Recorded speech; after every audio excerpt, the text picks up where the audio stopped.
میرے بھائیوں، دنیا کا ناکام ترین انسان وہ ہے جو اللہ کو پہچانے بغیر مر گیا، یا پہچانا تو صحیح اور اس کی مان نہ سکا اور اپنی شہوتوں میں ڈوب کر وہ غرق ہو کے ختم ہو گیا۔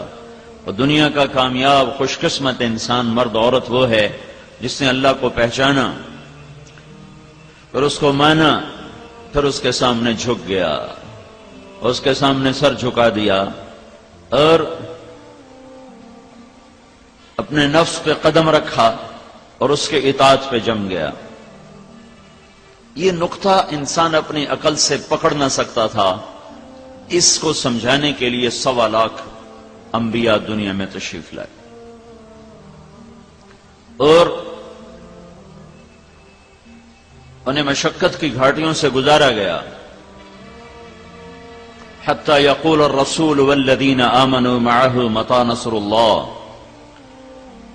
ایسے زلزلے آئے، ایسی مشقتیں آئیں کہ انبیاء پکار اٹھے یا اللہ تیری مدد کب آئے گی۔ دنیا کا افضل ترین طبقہ انبیاء ہیں، کائنات کے سب سے افضل انسان انبیاء ہیں۔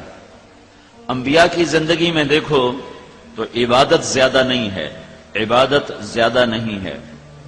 ہمارا نبی ساری دنیا کے سردار، جن و انس کے سردار، نبیوں کے بھی سردار، سارے نبیوں کے نبی، ساری زندگی آپ کی تہجد 11 رکعت نفل ہے، 11 رکعت، 8 نوافل اور 3 وتر، اور ابن عباس کی ایک روایت میں آتا ہے 15 رکعت۔ لیکن یہ 15 رکعت مستقل نہیں تھی، آپ کی مستقل رات کی بندگی 11 رکعت، کبھی اس سے بھی کم، کبھی اس سے بھی کم۔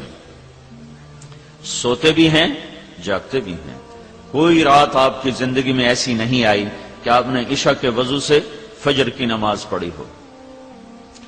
تابعین میں، صحابہ میں بکثرت ملیں عشاء کے وضو سے فجر کی نماز پڑھی، لیکن ہمارے رسول پاک صلی اللہ تعالی علیہ وسلم کی زندگی بھر میں کبھی نہیں ملے گا کہ عشاء کے وضو سے آپ نے فجر کی نماز ادا کی ہو۔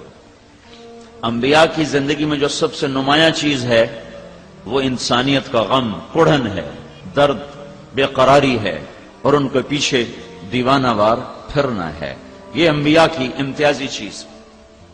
رب انی دعوت قومی لیلا و نہارا، جو انبیاء کی بندگی، عبادت، انبیاء کا ذکر، انبیاء کی تسبیح، انبیاء کی تلاوت کیا ہے؟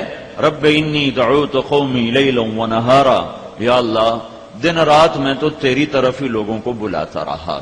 یہ انبیاء کا سب سے عالی شان عمل اور وظیفہ ہے۔ اس وجہ سے وہ ساری کائنات کے افضل ترین، ایک نبوت خود ایک ان کو اونچا بنانے والی چیز ہے، پھر نبوت میں جو سب سے عالی عمل ہے وہ دعوت ہے، کہ وہ بیٹھتے نہیں، لوگوں کے پیچھے پھرتے۔